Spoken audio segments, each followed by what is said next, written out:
Kind Community, and this is the Kind Community Show. We share the stories of founders, activists, and influencers promoting positivity and protection of our planet, discussing how collaboration can help make the sustainable attainable and accessible for all. On today's episode, we have two powerhouse female founders, Sally Giblin and Helen Hill. Sally is an eco-founder, climate reality leader, and environmentalist. She's spreading the word about environmental action through writing for media publications such as Climate Conscious, Pebble Magazine, and The Grace Tales, as well as speaking at events such as It's Time, a festival of climate action. She previously co-founded Pure Bundle, an award-winning startup that was transforming the experience of reloving children's clothing. Helen is a self-employed digital learning and content designer at Unlikely Genius and soon-to-be author, which we will get into on the podcast. She works as a contractor for e-learning agencies and public and private sector clients in the UK and Europe, with a focus on the environment and sustainability, medicine and health, mental health, and personal development. Helen has been shortlisted for multiple freelance and business awards, listed on the top 40 digital women to watch list, and is an award winner for her contributions to industry journal Communicator. Sally and Helen joined forces during the pandemic and founded Be the Future, which inspires parents of young children to raise heroic leaders for environmental change, drawing on storytelling, behavioral science, and positivity. Let's dive in and learn more about Be the Future, how it all started, the importance of storytelling and influencing action through an encouraging lens. Sally and Helen, hello. Thanks so much for joining us on the Kind Community Show today. Hello, thank you for having us. Yes, lovely to be here. Yeah. I'm really excited to get into this conversation, but before we start talking about Be the Future, can you tell us a bit more about your personal introductions to sustainability? Has looking after our world always been at the forefront of your mind, or was there a specific experience that drew you to the world of climate positivity? So I think for me, I mean, growing up in Australia, always, around nature and, the beaches, the bush, it's always been really important to me in that sense. But I guess the real awakening for me, there's been two. Firstly, I remember when my son was quite young and seeing this documentary called The War on Waste, which I think was in Australia as well as the UK.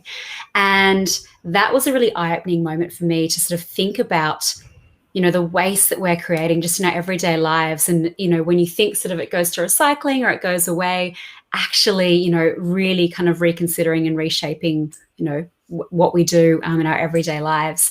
And I think the second thing for me was when I was back in Australia visiting from the UK, and it was in 2019-20, when the catastrophic bushfires in Australia. And I think, seeing that and seeing how different, the country was and being gripped by this fear and this loss with the bushfires, and really seeing the impact of climate change in terms of that increased frequency and intensity of events like bushfires, that really hit home for me how much, climate change is here and now, and how much we really need to be addressing this in a much bigger way. How about you, Helen? Yeah, so I was obsessed with the oceans as a young child, even though I lived nowhere near one. I spent countless hours, and this is where my design background comes from, drawing sea creatures, reading about them, and really absorbed in that world, and going to places like SeaWorld, a bit contentious now, but at the time, Right. We didn't know better. And then, as an adult, I was always aware of some of the things I should be doing, like recycling and stuff, but then I went travelling briefly and went to Maya Bay in Thailand, and I saw just how we were destroying that place with our rubbish from tourism and all that side of things. And I started to get much more into things like the Ocean Film Festival, and I've always loved Attenborough. Watching those films of the sea creatures was what actually drew me there. But then seeing films about what we were doing to the planet as part of that really started to kind of ignite something in me, I think. And then so in these last 2 years, I've just suddenly started realizing the scale of the problem and that more needed to be done, really.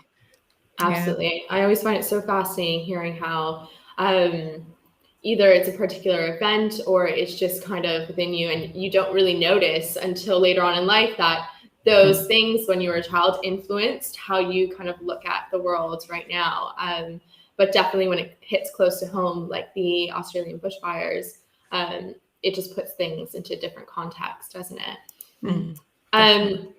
Now, you both have a very clear connection to making our world a better place. And oftentimes we can, I think, get caught up in working in silos, particularly when we're trying to solve an issue on our own. Focusing on our own fields, our own industries, and what we're good at, without sometimes considering the impact we could have if we came together to, open source and collaborate with one another. And I think it's brilliant that you both have come together during the pandemic to collaborate. And I would love to hear the story about how you actually connected and how your working relationship is, considering I believe that you haven't met as of yet. Yeah. So I would just love to hear how you both came together and really started something new during the pandemic. Yeah, sure. So Helen and I end of last year, were both ambassadors for this campaign called Tackle the Crisis, which is all about this hashtag of sharing positive news about the environment, about the climate. And I remember just looking at this page of logos of all these people involved in the movement and coming across this logo that said Unlikely Genius. And I thought that looks kind of cool. And I clicked on it. And I saw that, Helen had this incredible business that she still has today as well around learning and content design. And I just started looking into, what she does and who she is. And she's an ex-teacher and she's, a graphic designer.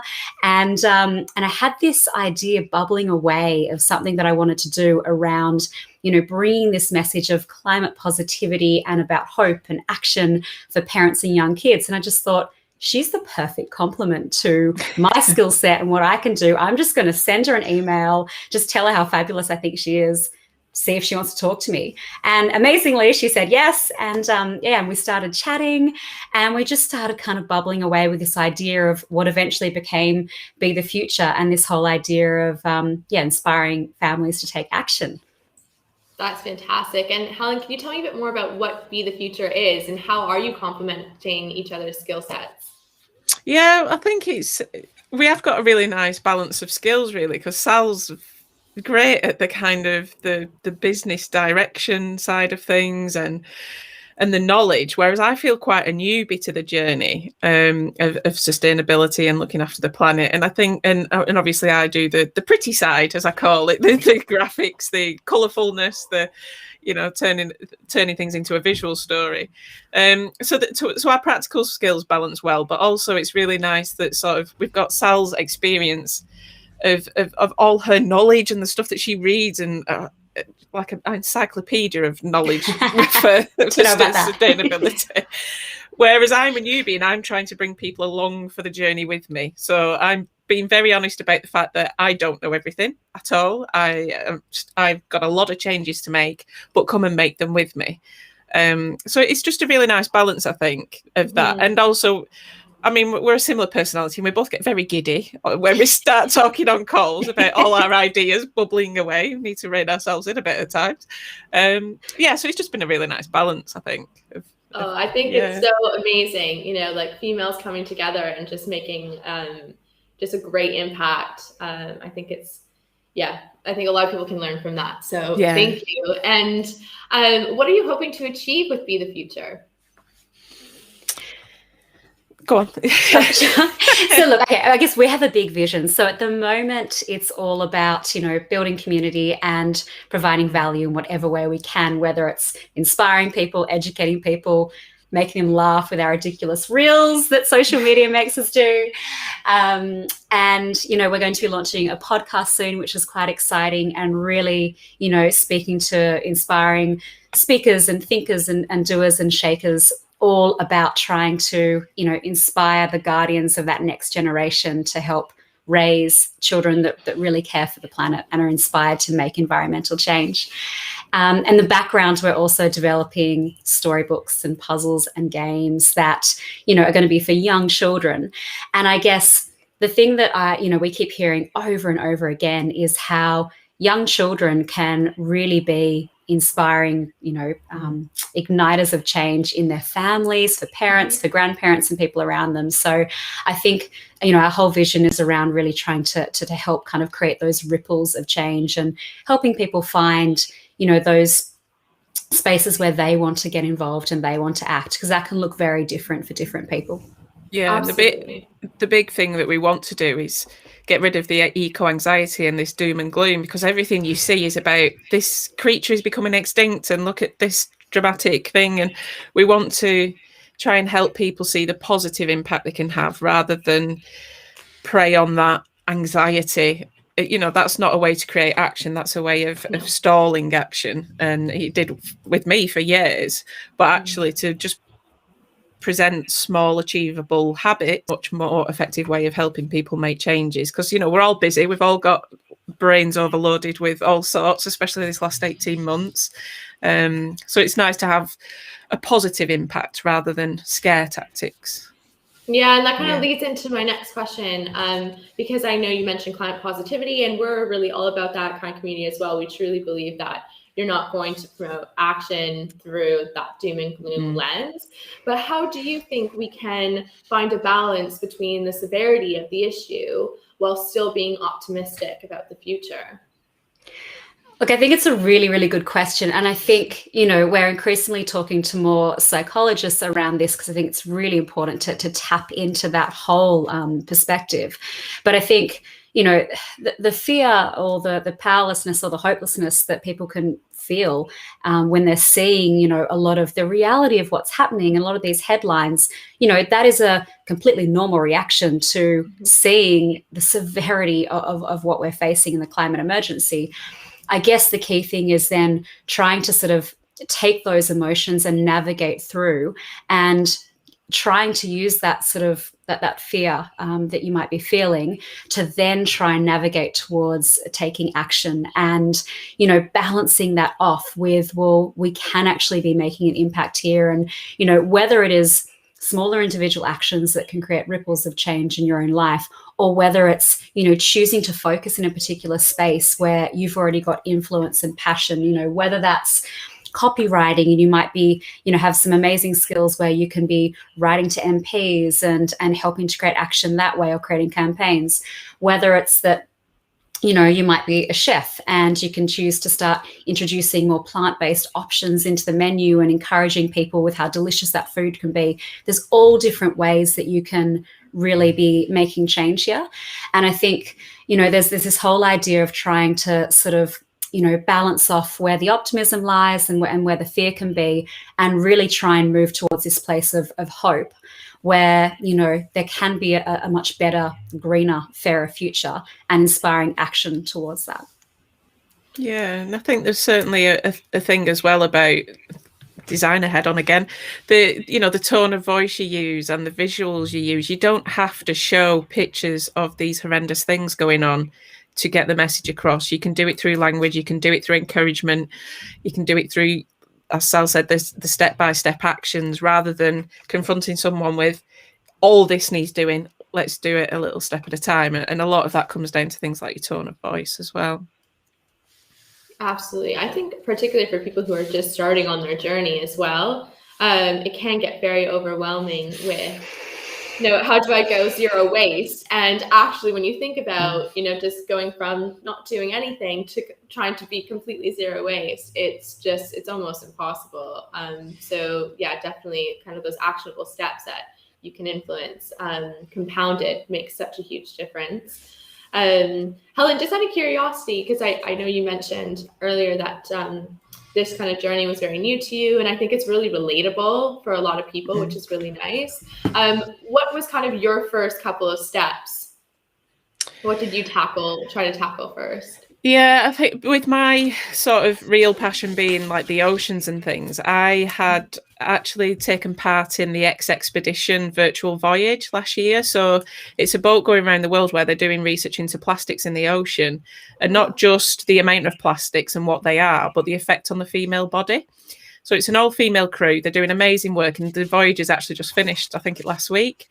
So unfortunately, obviously the boat was grounded because of the pandemic, but they carried on with the virtual voyage. And after that, it just absolutely, well, infuriated me, but fired me up about just the amount of plastic we use day to day is just phenomenal. So that's been my first big step. That's where I feel like I've got the agency. I've got a network around me who can help me make the changes now, because we've still got this community now online, the Expedition community.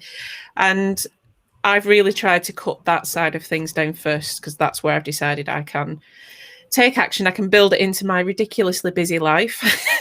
And it was one of those that after that boat trip, I was walking around the house just kind of realizing how much stuff there was in the house that is just overconsumption, and it's just ease and laziness sometimes. Yeah, and it tug on your heartstrings as well. Yeah. Because of that connection. And Sally, I really appreciate you mentioning that it doesn't matter kind of where you are or what skills you have. Everybody can contribute, regardless, as you mentioned, you could be a chef, you could be a copywriter. Everybody can really instill these practices with their own skill sets and what they're passionate about. Now, kind of leading on to Sally, I would love to, you are a startup mentor for Founder Institute. So I'd love to dig into that a little bit more. So Founder Institute, for those who don't know, is one of the world's largest early stage accelerator programs. Sally, how has this experience influenced the way you see the future of our planet? And do you believe it's the transformers or the innovators that will have the biggest impact or influence in changing the way we currently live our lives? Yeah, so I got involved in Founder Institute when I was forming up my previous business, Pure Bundle. And so I did this startup accelerator back in Australia. And it was this incredible experience, because you're, working with this whole lot of other people who are really motivated to start their own business. And you're, working with mentors every week. You have to pitch every week. So it's and you get rated, every week long, and it's sort of 1 to 5, but no 3s, so no one can be on the fence. So it's quite a brutal sort of accelerated experience of really framing up your business. And so now I'm fortunate enough to actually be one of the mentors. But I think one of the exciting things is a couple of the sessions ago, the Australian cohort brought in the first sustainability accelerator. And so they're actually focusing on trying to bring through as many sustainability startups as possible. And I guess I'm a big believer that we need to be taking action at all levels, government, big corporate, smaller business, startups, individuals. We need to tackle this thing from all angles to really shift society. And so I think one of the important components is people who are wanting to really build this next, version of businesses and really make a change. I think there's huge potential if people are able to try and balance out that people, planet, and profit motive, and build these triple line businesses that are really trying to solve a social or societal problem and make a profit at the same time. And I think that can be very sustainable in the sense of, being financially sustainable, not needing to rely, say, on grant funding, but, trying to really make a difference while you're also, getting that profit motive through. I think there's real potential there. Absolutely. And it's that collaboration piece, isn't it? I think the innovators and the startups working with the big businesses and those transformers is what will be key to pace, I think. Mm-hmm. But no, I think that's very exciting to see all those innovations come through, and particularly if they did a sustainability cohort, hopefully that becomes the norm, actually, as years go on. Exactly. And obviously through the pandemic, we've all gone digital. And on the one hand, digital technologies, has truly benefited our lives, both, personally and professionally. As we mentioned, you both met online, and we can keep in touch with loved ones and everything else. But on the other hand, digital consumption does have an impact on our planet, and it's sometimes not often talked about, but the impact is actually more so than the aviation industry. So Helen, I would like to know, how could we implement conscious digital habits in our daily lives? And where do you think that this conversation is going around digital consumption and its impact on our planet, if at all? Yeah, it's one of those things. I just don't think it's happening. I don't think we have much awareness yet of the digital impact at all. Certainly in my industry in e-learning, nobody's talking about it, nobody's considering it at all. And I was actually on a call with a network recently, and someone had made just a throwaway comment, and I said, actually, we are very responsible for a lot of the footprint, because we're storing billions of files that we no longer need. You know, as a designer, you create constant versions of files, and as an e-learner or an animator, they're big files.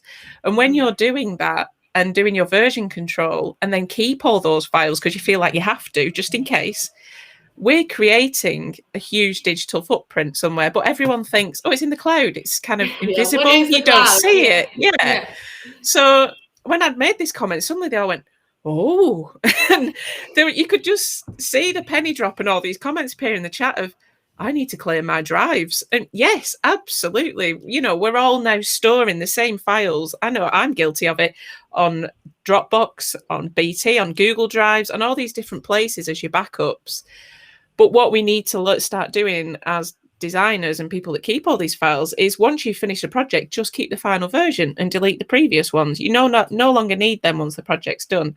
And it's just little habits like that I think we need to get into, plus things like greener hosting and looking into the companies and making them more available and more affordable, because at the moment they're just not. And it's complicated enough to set up things like websites and learning management systems. But when your hosting is very separate to maybe a package that's being offered somewhere that gives you everything and it's really easy and it's cheaper, you go for that option. So we need to make these things more available, affordable, be more transparent about things. You know, I mean, even people like Bill Gates, obviously he's got a book out about the environment and he talks about it, but actually Microsoft are one of the biggest buyers of corporate airfares around in the world. Well, they are the biggest, I believe. You know, so there's that hypocrisy that comes in, which doesn't encourage people either. And, you know, that's someone huge in the digital space, in the online space. And we need to be thinking about that impact of what's being said and that cognitive dissonance then of, oh, but hang on a minute, you know, there's another side to this story. Yeah, so I feel like I've ranted. No, I'm so passionate about this subject, because I think it's one of those conversations that are going to perhaps come in, hopefully not, but too late. And we're only seeing digital grow as an industry, and we're treating our inboxes as perhaps I used to, you know, like digital hoarding and how I used to hoard my closet, genuinely. And it was so scary. I did a lot of research around it, and I just thought to myself, oh my goodness, I used to be one of those people who would have an email address. And then when it got to like 9,000 emails that were just spam and everything else, I would just start a new email address. I couldn't. Because I just couldn't bear the time to just unsubscribe and delete all those emails. But no, it's just kind of like any swap, just like how you were mentioning about the plastics, just being aware of your plastics. It's the same thing. You can make small changes when you read an email and you don't need it. Just photos on your phone, that's one I'm really guilty of, that I snap away. Pictures of mostly my rabbits, to be fair, all day, every day. But you don't think about the fact that that's then going to a backup system. In fact, I think it goes to 2. And all that, again, you know, it's great that we have such availability to take photos and record moments now, but how often do we actually look back through them? You know, it's not the same as having a photo album, you know, all those years ago, which some of the younger people be like, oh, never had one of those. But so it's that as well, you know, all these pictures people are taking of their food. Do you need to save that? Concerts always blow my mind, because I used to be one of those people who would video at a concert, and I just thought, why am I doing that? I'm at the concert right now. I'm never going to rewatch this video. It'd be way better if you watched back on YouTube too. Yeah, exactly. But if you didn't film it, it didn't happen. Yeah, no, exactly. We live in that digital age, don't we? But as I said, digital has been so beneficial and so great for connectivity and in our lives. But it's just, again, being mindful of that impact. Yeah. And one thing I think as well is it needs to become the default option. I think one of the challenges challenges is that at the moment also, often you need to really try and opt into something more green and try and find the option. Whereas, these things need to be available. Google needs to be suggesting, you have 17 photos of one meal. Why don't you keep this best one and delete the rest? And with what you're saying, Helen, and trying to say, set up a website and a suite of products for a new business, it needs to be the default offering that here is an option that is the greenest you can do, rather than forcing you to have to look and patch things together and potentially pay more. It needs to be the offering that is there front and center. And I think that's why, large corporates and startups changing things is so important, that it's right there offered to you. Yeah, agreed. I wonder how many redundant websites there are and things like that have, businesses no longer use. They've now renamed and relaunched a new one, but the old one's still there. And there needs to be some kind of policy for, right, it's been a couple of years, you now need to delete. And because, I dread to think how many websites there are in the world, but. Yeah, no, exactly. And I always think about as well, like for storage anyway, I guess they want you to pay for more storage, don't they? So it's that awareness piece for sure. And how do we make that kind of a fun and exciting thing to do? Yeah. And okay, so on to my next question, because I feel like we could talk about digital for so long. But what ethical practices have you implemented in your own daily lives with your own families? Maybe we'll start with you, Sally. Yeah, so I guess it's been very much a gradual process. So I think for me, I started with clothing actually, because I think back in a previous life, I used to be a fashion buyer. So I think that was something top of mind for me.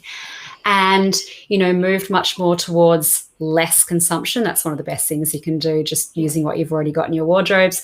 But then I guess, when you've got children who are constantly growing and constantly going that next size up, how do you do that better? And so, moving more towards buying pre-loved clothes, that's a great way of things already in existence. Also, just trying to find those brands that are more sustainable, more ethical, organic, choosing to buy those brands if you're buying new, those sorts of decisions. And then I think a big one in our family, in the first lockdown, we actually ended up moving towards becoming plant-based. And I think, I just found that, I was there kind of trying to juggle homeschooling and having a business. And I ended up finding one of the best things I could do with my son was cook together. And, we were getting this random hodgepodge of different vegetables and new things because we were just getting these vegetable boxes that had whatever in them. I remember just at that time trying to kind of get our hands on whatever we could. And so we're starting new recipes.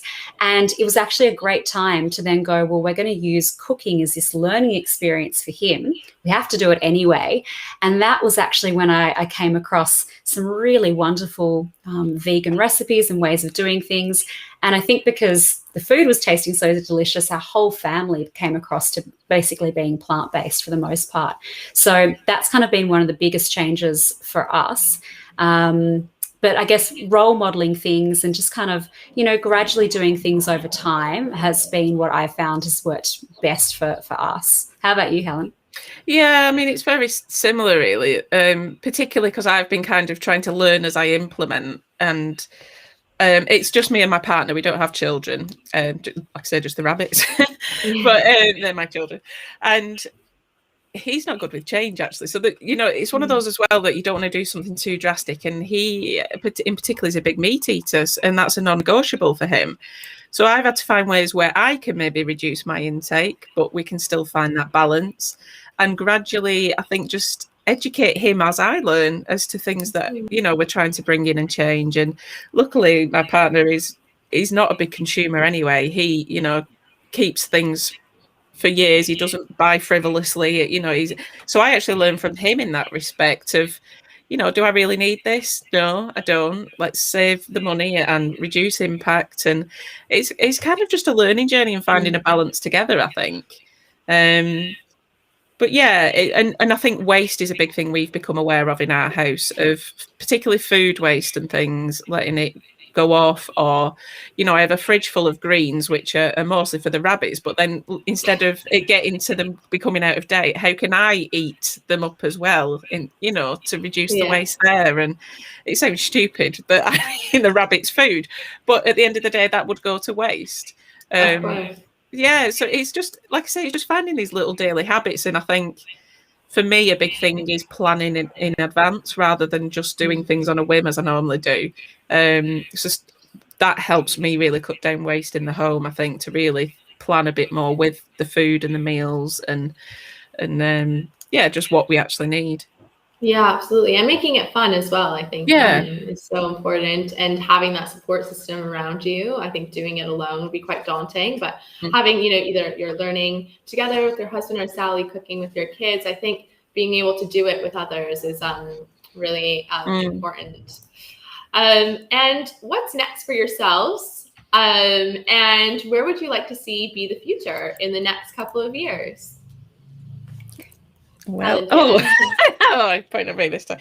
Well, I mean, we've got so many ideas. It is a case of we have to kind of keep going. Yeah, but which do we need to prioritize first? But Sal mentioned before, we've got so many ideas for resources and books and games and things, just to really ramp up that fun in the learning and the humor and the wit, and bringing families together rather than, you know, it being a responsibility on just the parent to do it, or, you know, putting all the responsibility on the kids now, because that's absolutely, you know, not fair. So I think, we'd, in the next couple of years, we'd love to have some of our books out, which admittedly I'm the one that needs to get cracking now with the illustrations, because Sal's done an amazing job of the writing. It's incredible. And to have our podcast, what's the word I'm looking for? Established. What else? Oh, gosh, there's so much. What is our plan in 2 years, Sal? Realistically.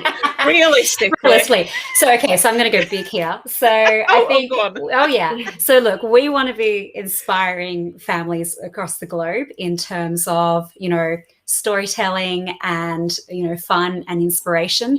And I guess just really helping guardians of that next generation, whether they're parents, grandparents, teachers, to be inspiring that next generation to be heroic leaders for environmental change. And I think one of the most important things is, you know, helping young kids to love nature and to really immerse themselves and enjoy it, because studies show that when kids love nature, then they're much more likely to want to protect it as they grow up. And I think, you know, we need to see this big shift in society in terms of really wanting to help shape a much better, greener, fairer future, and you know, really change up how things are today to make it, you know, much better for everyone. And I think really working to inspire that next generation is a huge part of that.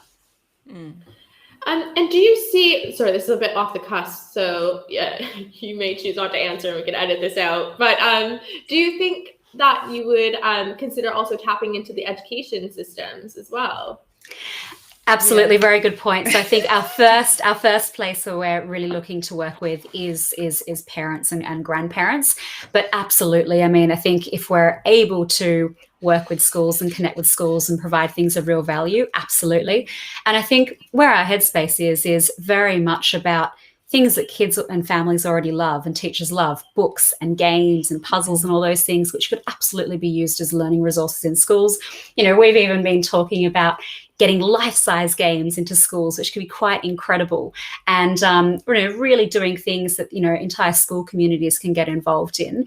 And I think tapping into connecting with that school network and really enabling them to bring more of this into the school curriculum is something that we would love to do. Yeah, I mean, I've worked with kids of all ages, and I say kids, I've worked with up to adults in my education background. And the thing, you know, when I was managing a learning centre, I really saw how these sort of secondary age kids, you know, can really get passionate about these causes, and they want to do things, and they're suddenly like, right, what can I do now? And there really is a lovely mentality of, right, we need to do something about this. And I think with what we're doing, we could definitely tap into that in schools with things like after school clubs and that as well, who, you know, they've got the time to take this on and to introduce it into the classroom, even if it's not in the, you know, the actual curriculum and the traditional teaching lessons.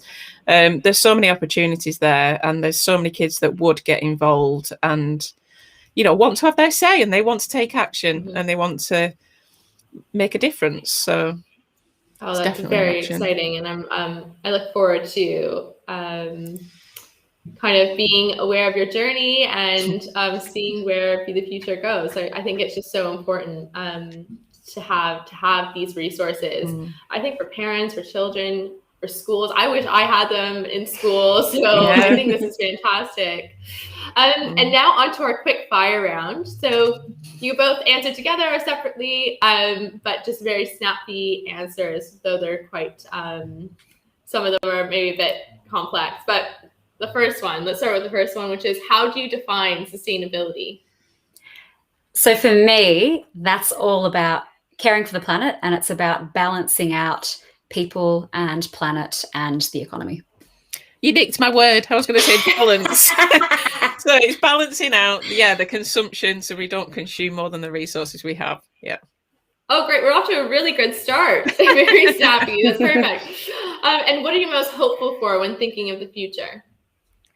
For me, there's two things. Firstly, it is that we have the solutions we need to really reshape how we do things today. And if you look to Project Drawdown, the world's leading resource on solutions, it really shows the path forward, which is very inspiring. And secondly, I just think the way that youth are using their voices to inspire change, they have done so much for this movement and to really bring so much more attention. I think, I wish they didn't have to do it, but I think what they are doing is incredibly inspiring. Yeah, and to be honest, similar. So, stealing my words. But there is hope, and that the next generation can certainly, they can do it, and we can teach them how to get there, because it is our responsibility. It's not theirs. We shouldn't be leaving it to them. We can take the action to help them create a better future. Fantastic. And the last one is, who inspires you? So for me, it is David Attenborough. And a friend of mine actually said to me that he saw him in a local bookstore a couple of years back. So I'm just every day like keeping my eyes open going, am I going to see him? And I go to see him. I don't think it's going to happen. But yeah, he's my hero. We need to preserve him forever. It just it's so true. Yeah. And mine is Sally. Oh, stop it. It is, because you, like I say, you're the font of knowledge for me. You're just this firing all these things. Look at this, do this, and all the ideas and stuff. So yeah, I'm going to be Sally. Oh, you're so kind. You're so kind. Right back at you, Helen. Yes. Well, thank you so much for speaking with me today, Sally and Helen. It was such a great conversation. And could you please let our audience know where to find you and learn more about Be the Future? So the best spot at the moment is our Instagram, and our handle is bethefuture.earth. And we will have a podcast coming out shortly, but the Instagram is where it's all at right now. Perfect. Yeah. And I'm sure you'll post on your Instagram where people can find the podcast once launched. So yeah, that's fantastic. And also I will add the caption below here so people can see your Instagram handle. Well, thank you so much again for your time. I'm so looking forward to seeing where you go with Be the Future and joining you on this journey. So thank you so much. Well, thank you for having us. Thank you. It's been wonderful chatting. Cool. See you soon. Bye. Bye. If you enjoyed my conversation with Sally and Helen today, please like, share, and subscribe for more conversations. We go live every Friday and look forward to having you join us next week. Have a wonderful weekend and goodbye.